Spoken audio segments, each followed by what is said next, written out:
আসসালামু আলাইকুম এভরিওয়ান। আরাফাস ব্লগে আপনাদের সবাইকে জানাই স্বাগতম। আবারও একটি নতুন ব্লগ নিয়ে চলে আসলাম। টানা 3 দিন পর, ঈদের পর আজ প্রথম রোদে দেখা পেলাম। আর কে না চায় সবুজের মাঝে হারিয়ে যেতে? আমরাও তার ব্যতিক্রম নই, আমরাও ছুটে গেলাম সবুজের পথে।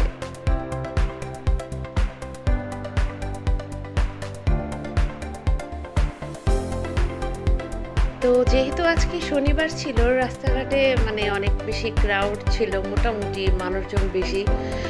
আর যেহেতু এটা ট্যুরিস্ট এরিয়া শ্রীমঙ্গল, এখানে প্রতি বছর হাজারো পর্যটক এসে ভিড় জমায় সবুজের সমারোহে মিশে থাকার জন্য। আহ, কি সুন্দর প্রকৃতি, দেখলেই যেন পরাণ জুড়ে যায়। আমি যতবারই আসি ততবারই মুগ্ধ হই। কেমন জানি একটা স্নিগ্ধ হাওয়া, স্নিগ্ধ ঘ্রাণ, যেটা নিলে নিজের মন অন্তর সবকিছু জড়িয়ে যায় একদম।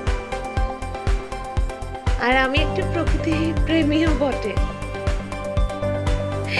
যদিও তেমন করে প্রকৃতিকে ছুঁয়ে দেখতে পারিনি।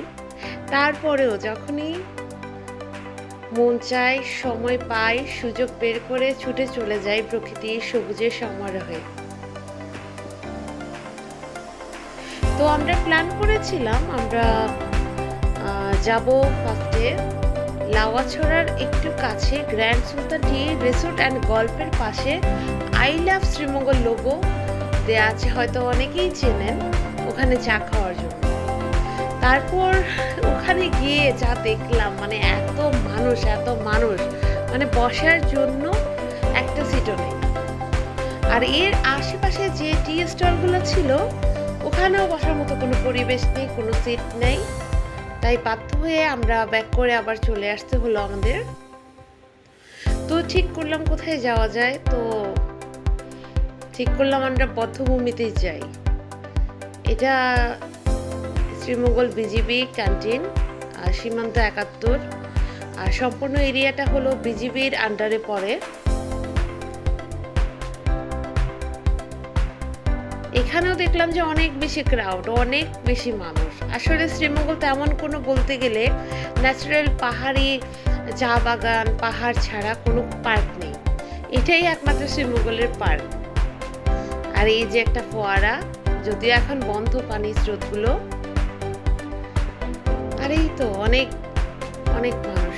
তো আমরা গেলাম চা অর্ডার করতে। এখানে এই স্টল থেকে চা অর্ডার করতে হয়। আমার মেয়েটা ঘুমিয়ে গেছে বাইক চড়তে চড়তে, যখনই বাইরে যায় সে ঘুমিয়ে যায়। তো আমরা 2 কাপ চা অর্ডার দিলাম। আর এখানে শপও আছে, অনেক ধরনের পোশাক, মণিপুরি শাড়ি, 3 পিস, ব্যাগ, বিভিন্ন ধরনের দেশীয় পণ্য, আইটেম, জুয়েলারি, আর্টিফিশিয়াল, সবকিছু, মোটামুটি সবকিছুই ছিল যেগুলো পর্যটকদেরকে আকর্ষণ করে। আর এই যে ভাইয়াটা, ভদ্রলোক, উনি কিন্তু আমাকে আর ভিডিও করতে অ্যালাউ করে নাই। যাই হোক, চা খেতে বসে গেলাম।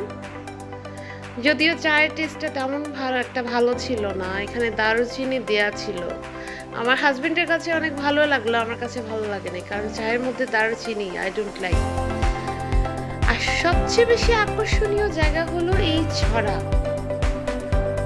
আপনারা অবশ্যই অনেকেই নাম শুনেছেন যে পাহাড়ি এরিয়াতে এই ছড়াগুলা থাকে, ছোট ছোট নদীর মতো। এই যে দূরে মানুষগুলা, লোকাল মানুষ, এরা চা বাগানে কাজ করে ছড়ার মধ্যে গোসল, খাওয়ার পানি সবকিছুই কিন্তু এখানে সীমাবদ্ধ। আর এখানে হলো যে বীর মুক্তিযোদ্ধাদের লিস্ট। আসলে এটা হলো একটা মোটামুটি ওয়ান কাইন্ড অফ গণকবর। এখানে 1971 সালে অনেক বুদ্ধিজীবী, মুক্তিযোদ্ধা, বীররা এখানে শহীদ, ওদের লাশ এখানে ফেলে দেয়া হয়। এবং পরবর্তীতে এখানে যতটুকু আমি জানি, আমার এই ক্ষুদ্র জ্ঞানে, সবাইকে গণকবর দেয়া হয়। আর আমাদের মাননীয় প্রধানমন্ত্রী একটি উদ্যোগ নেন, শহীদ বুদ্ধিজীবীদের স্মৃতিচারণে এখানে একটি স্মৃতিস্তম্ভ তৈরি করেন, যেটা পার্ক হিসেবে আছে। যাই হোক, আমার সময় শেষ হয়ে গেল। আল্লাহ হাফেজ, টাটা।